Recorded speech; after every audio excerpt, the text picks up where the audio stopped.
All right, let's turn attention to another story now. Importation of vehicles into Nigeria through the land borders has been banned. That's according to a directive by the federal government of Nigeria. As such, all vehicle imports have been restricted to the seaports. The prohibition order, which takes effect from January the 1st, 2017, covers all new and used vehicles. And Nigerians are already reacting to government's recent ban on importation of cars through land borders and the Senate's rejection of the ban. And let's take this report put together by our correspondent in Rivers State, Attah Oladunjoye. Government's enforcement on the ban on importation of vehicles through land borders came into effect on the first day of January this year. Since then, the ban has continued to elicit condemnations, especially from dealers in fairly used cars and others who make a living from activities of the sector. But some analysts in Port Harcourt have different perspectives. If majority of Nigerians will tell you, oh, because you have banned car importation, it's going to affect their business, let it affect a few people to benefit the majority of the people.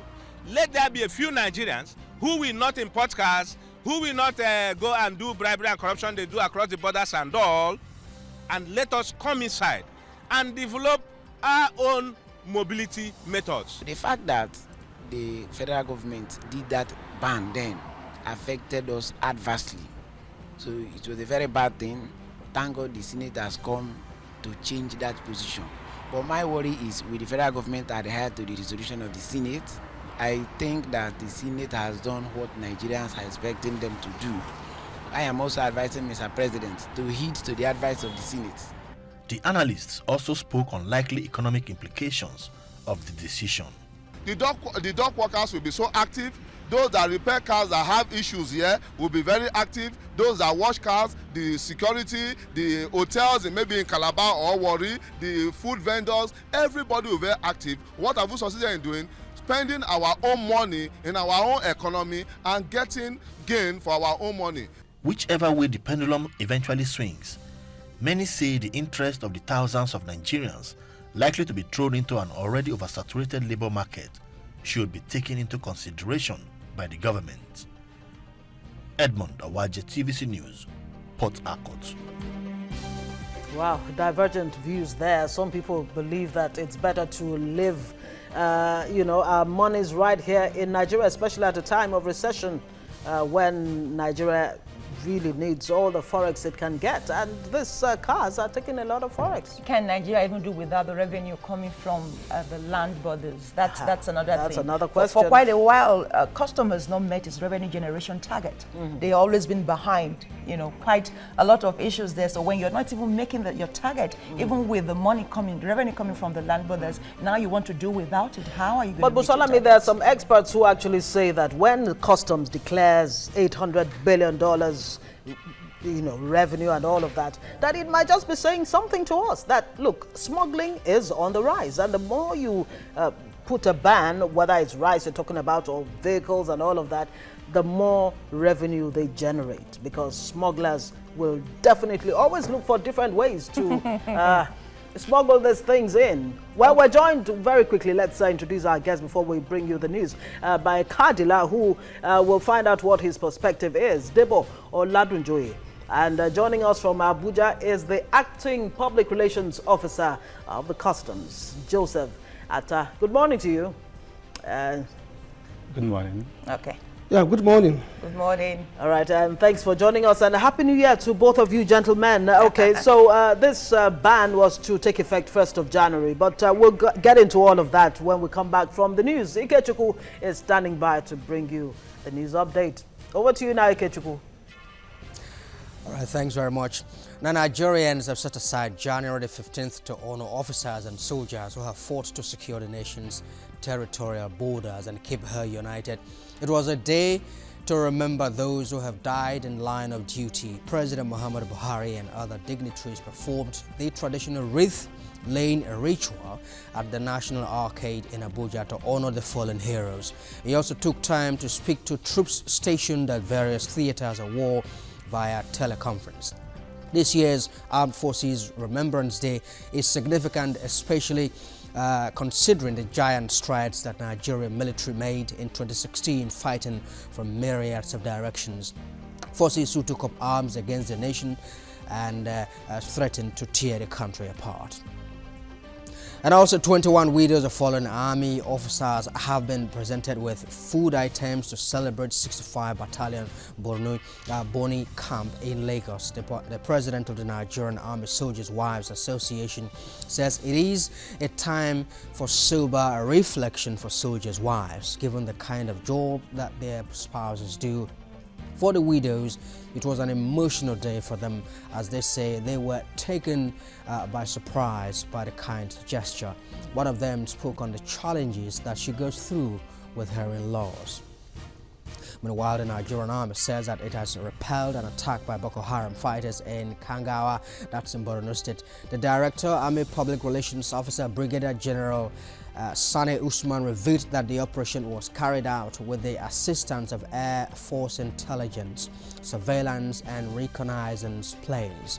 It said that the attack was carried out from the shores of the Lake Chad and claimed the lives of 10 insurgents and left several others wounded. But the army lost 3 soldiers in that battle and 27 others were also injured. In other stories, the Nigerian National Petroleum Corporation has resumed loading of petroleum products in all 8 depots nationwide. The Group General Manager, Group Public Affairs Division, Undu Ohamadu, who made the disclosure in Abuja, said that the resumption follows the suspension of strike by the National Union of Petroleum and Natural Gas Workers. It revealed that the current petroleum products stocked for supply by the corporation would be sufficient for about 37 days. Well, that's the update. Now back to you, Ngozi Ambosalami. Thank you, Ike.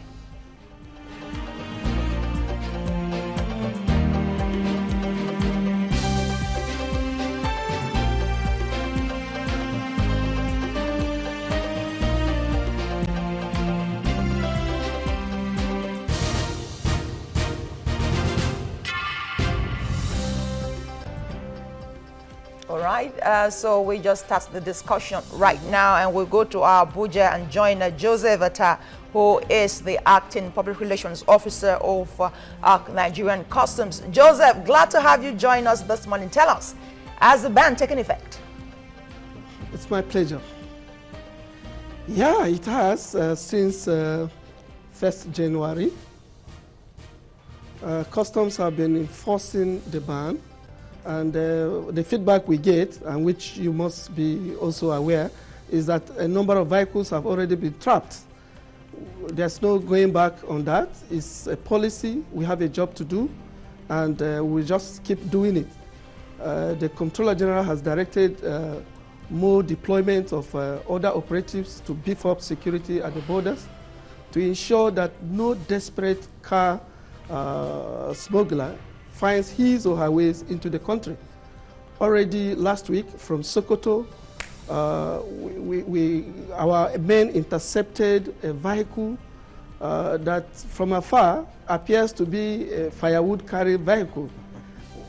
A situation where a desperate car owner loaded it into a truck, covered it with firewood, just to bring it as, bringing in firewood. But of course, we are unrelenting in enforcing and ensuring that everything coming in is properly scrutinized, and that vehicle has been seized. The ban is in effect. No vehicle will be allowed to be imported through the land borders. Now that the Nigerian Senate and indeed the House of Assembly have said that this policy is more or less anti-people, do you plan to maybe listen to what the Senate is saying, or until the last order is given coming from the presidency? Well, we read it in the newspapers, and some of us watch the proceedings in the television, just like other Nigerians did. There haven't been any formal communication. We believe that at the appropriate time, the Senate committee will engage the service and for more insights. We believe that discussions that we follow will better shape opinions and positions. But as it is, we are focused on implementing a fiscal policy of government, and we are also looking beyond the enforcement. What is it? What are the benefits that are inherent in this policy for Nigerians? As I speak with you today, car dealers will be holding a meeting at the customs headquarters. We are already taking steps to see how license can be granted to car dealers who are willing to operate bonded car parks. What that means is that your importers can have their vehicles imported into this country, escorted from the seaport straight to a bonded car park in Sokoto, in Kano, in Maiduguri, wherever that a car dealer is willing. And it will have a multiplier effect. Anywhere there is a bonded car park, you will see branches of commercial banks around that place. You will see mechanic villages springing up. You will see even food vendors. You will see spare parts dealers around that place. It will create job opportunities. It will strengthen our internal economy. I mean, that's all right, Joseph, we'll come back to you. Joseph, just hold your thoughts. We'll come back to you here in the studio, really. What Joseph is painting now is for you to have escorts, even when you get your cars.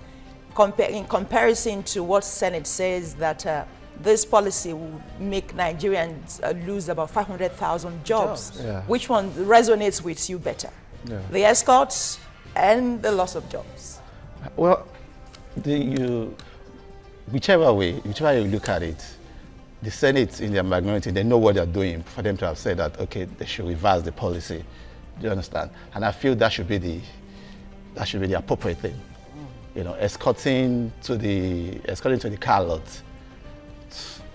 It's not really the in thing we are talking about here. You know, the policy of it has already taken place. A lot of cars has been trapped. And initially, what we told the government is this: that the grace period you gave was not enough. Was not enough. What would have been enough for you? Well, we're proposing like a 3 month grace period, because of the logistic of bringing the vehicle in from the point of shipping up to the port right here. You know, that's what we told the government initially, and that is exactly what we foresee was going to happen. Is exactly what is happening. Which is vehicle trapped at the borders. Vehicle trapped at the borders, and a lot of money trapped there at the borders. All right, well, let's look at the economic implications of the looming ban. It's no longer looming. It's already taken effect since 1st of January. The importation of vehicles through land borders. What are the implications? Now, the ban will increase the level of smuggling of vehicles into the country, and this would affect government revenue from customs. Record has shown that Nigeria loses about 200 billion naira annually to diversion of automobile imports to the ports in neighboring countries, particularly Cotonou in the Republic of Benin. Also, the high cost of customs duties in Nigeria has forced importers of cars and other products to divert their goods to neighboring countries. The hike in vehicles import duty from 10% to 35% and the imposition of an additional 35% short charge under the administration of former President Goodluck Jonathan led to an increase in the diversion of Nigerian-bound vehicles. Nigeria shares major border frontiers with the Benin Republic at Seme border, that's in Lagos. Idiroko is the Ogun State axis, Shaki in Oyo State, Chikanda, Kwara, and Chikanda. Other Chikanda. Okay, it almost sounds like an Igbo name. And other smaller openings. Now, prominent among them is Seme, where the highest volume of trade and smuggling opportunity exists because of its easy access to Lagos, Nigeria's commercial capital city. Meanwhile, the report by the World Bank on the level of illegal importation of goods into Nigeria from Benin Republic showed the impact of smuggling on the nation's economy. According to the report, an astonishing 1.45 trillion naira, that's what assorted goods are smuggled into Nigeria through Benin Republic alone every year. Let me ask Debo, when you hear these figures that Nigeria loses every year, whether it's 200 billion to this vehicles coming from the borders, or the 1.45 trillion that Nigeria loses every year to the importation of all manner of things, are you looking beyond how it affects you personally as a car dealer, or how it affects Nigeria as a whole? Yeah, it affects everybody, quite all right. But the government can't totally stop importation. What we are saying government is not totally stopping importation. The government is stopping importation through the land borders. Yeah, yeah. I mean, Nigeria is not the only country that they import. Even the so-called big country, the superpowers, they still import into their country. America, for example, they have their own local manufacturing auto companies, General Motors and Crystal. Yeah, but they still have Japanese. Chrysler. Chrysler. They still have Japanese cars into their country, as far as it meets their specification. So what we're telling the government is that fine, the automotive policy that was enacted by the past administration, you know, what we're telling them that policy is not as if it's totally bad, but let that be competitive, you know. When the policy is not really effective now because of the situation on ground of bringing in cars and the rest. You know. But can there really be competitiveness? I mean, will it be fair on the innocents of this world, which we're hoping will take over the vehicle industry or car manufacturing industry in Nigeria, if government continues to allow vehicles to come in? Well, I guess we'll have to take that quick break at this point, and when we come back, we'll go deeper into this. So the ban on vehicle imports through Nigeria's land borders, that's what we're looking at.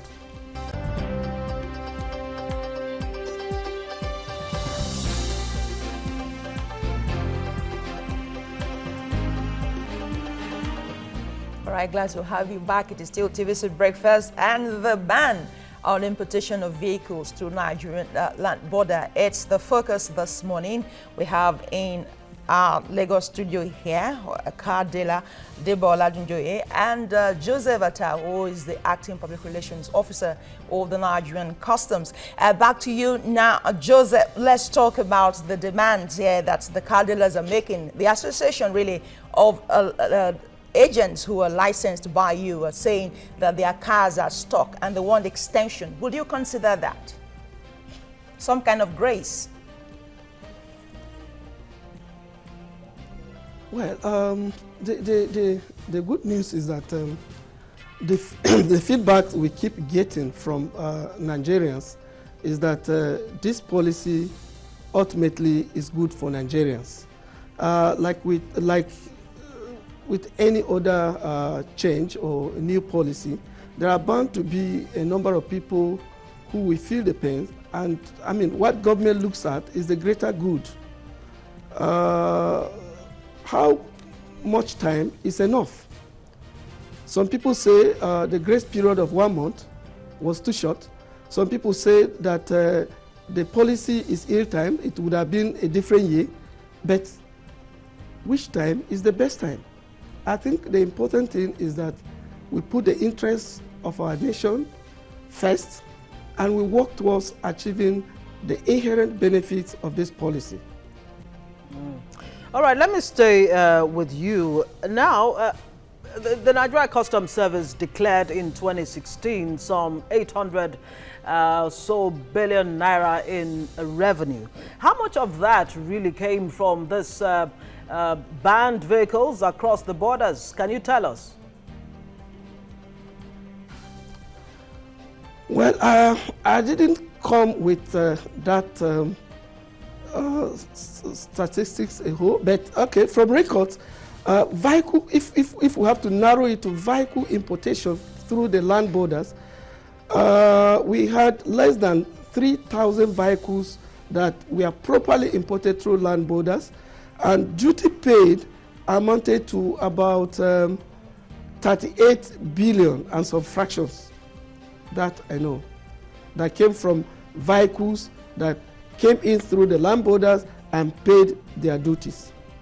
Okay, so does that mean you can tell us clearly then how much Nigeria has lost or gained, as the case may be, since this policy came into force?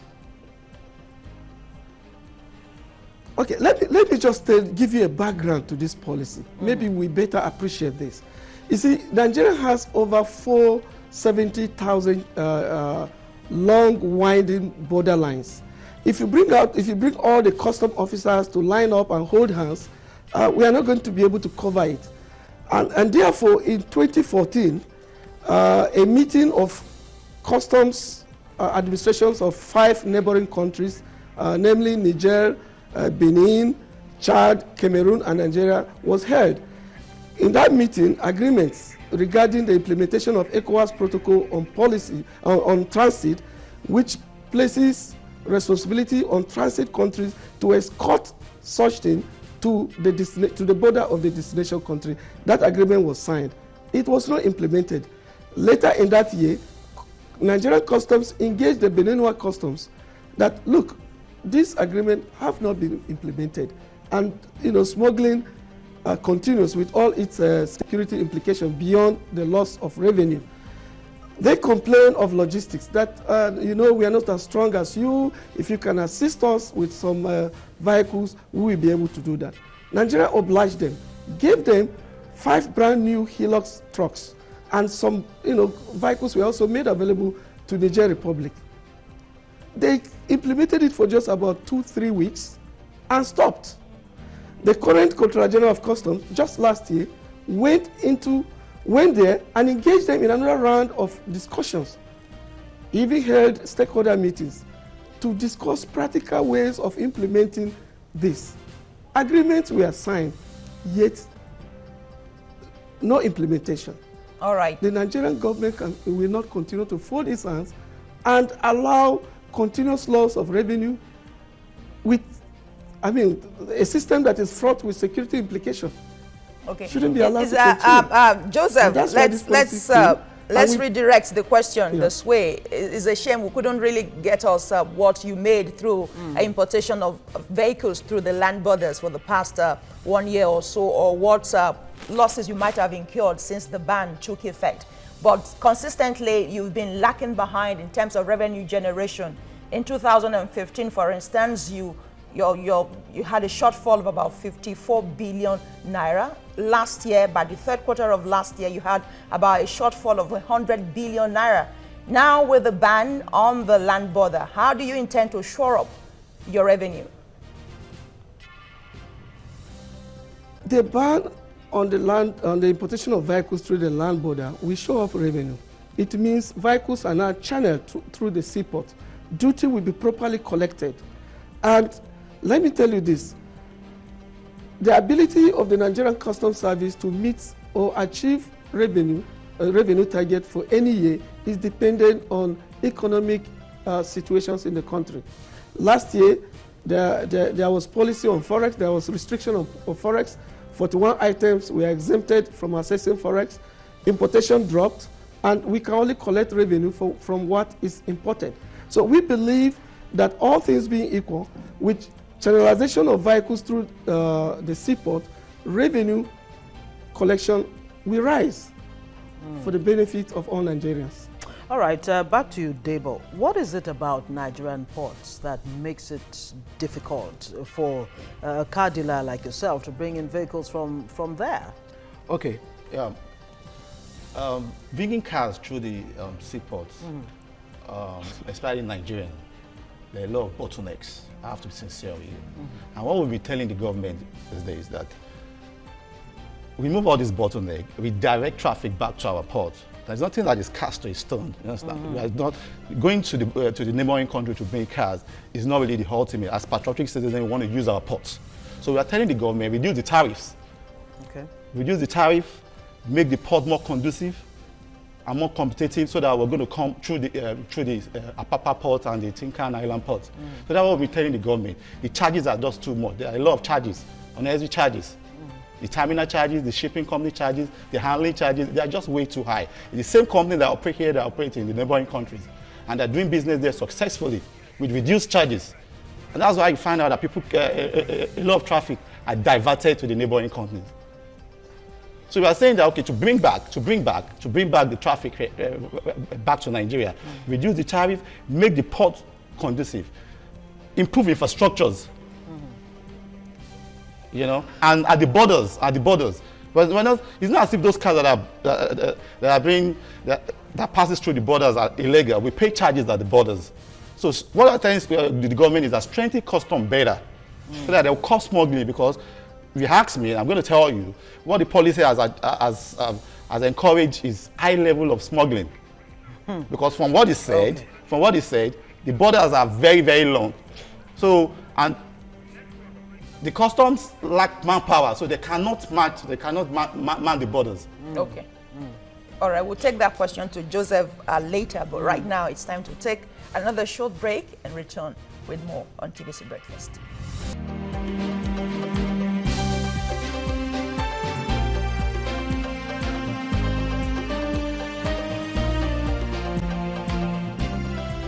You're welcome back. You're watching TVC Breakfast, and we're looking at the ban by federal government on importation of vehicles from Nigeria's land borders, what the implications are. Of course, the Senate has called for a suspension of that policy, but it's yet to be seen whether government will heed to the calls of the Senate and other Nigerians who have been complaining about the, supposed impact of this on them. At this point, let's bring in Foladele to let us know what Nigerians are saying about this. Good morning. Hi, Fola. Good morning.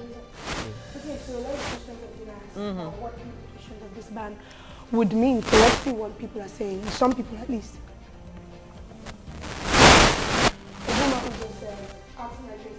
I struggle to understand how vehicle import via land ban is a positive move.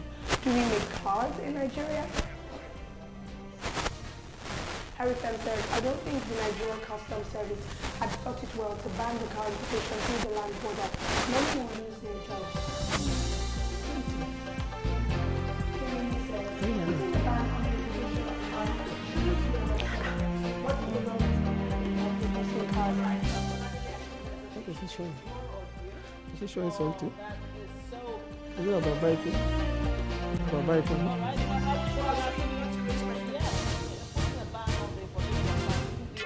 What is the government doing about producing cars and all of that? Thank you, Fola. Okay, well, we have Debo Oladunjoye, is a car dealer himself, and so many issues there. Unfortunately, we couldn't hear Fola read those tweets. And of course, acting PRO, Nigeria Customs Service, is right there in Abuja. Now, some say that the policy will further weaken the Naira. Are you in agreement with that? And I also want you to speak to the fact that, yes, it's not the first time government is coming up with this, such bans. Remember the ban on rice importation through the land borders. That in itself, looking at the impact of that so far, the price of rice has totally shot through the stratosphere. I wonder if you're in a position to tell us if this policy is not counterproductive or what?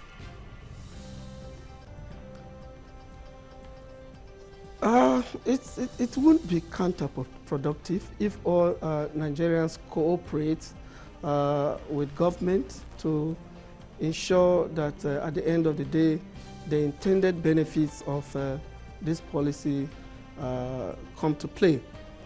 You see, my colleague Debo knows that most of the car importers into Cotonou are not Nigerians. How is Debo your colleague? You're sending him out of the labor market right now. Is he your colleague? Attah, are you sure Debo is your colleague? He's my colleague in the studio there. As far as this program is concerned, he's my colleague. He's a discussant. He's a fellow discussant there. He knows that most importers of vehicles into Cotonou are not Nigerians. Most Nigerians go there to pick 3, 4, 5, 6, 10 from the car parks. And when they buy these things, they pay all the charges.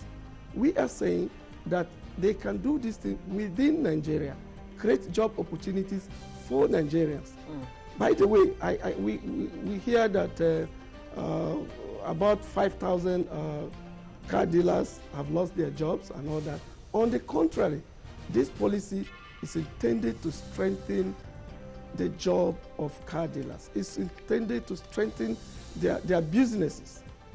I earlier on told you about... Yes, but you heard Debo, sorry, you heard Debo complain about the ease of doing business at the Nigerian ports, or the lack of it for that matter. What are you doing to put systems in place to make it a lot easier for Debo to bring in his vehicle from the Nigerian ports?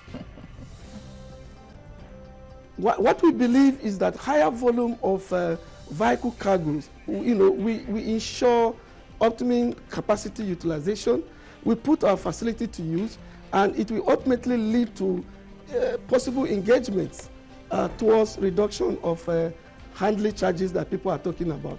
But in the first place, let me just say this. If the intention is to pay appropriate customs duty, no importer will import through, for instance, Benin Republic, pay the charges there, come here and pay the appropriate thing, and then we still look us in the face and say it is cheaper. The intention, ab initio, of most of these kind of people is to pay the charges there and take advantage of our porous border, and yes, even compromise some operative and smuggle these things in. That is the intention. Otherwise, yes, we'll wind up. Joseph, sorry, we have to interrupt you now. Appropriate duty cannot be more expensive. Okay, thank you, Joseph. As we wind down this particular segment, Debo, your last word on this. The customs said that a vehicle found will be impounded, or perhaps the importer is also prosecuted. Yeah. What is the way forward? As a patriotic citizen of this country, we are telling the government now, the custom, we want to bring back business to Nigeria. We import. We don't want to pass through the border, through the neighboring country again. But what we're telling them is that improve the infrastructure right here in Nigeria. If you are saying, okay, that we should not pass the borders anymore, improve the infrastructure. What about your vehicles that are stuck now? When they are stuck, we are appealing to the government. You should give them, should give us, I mean, the impact on the economy cannot be overemphasized.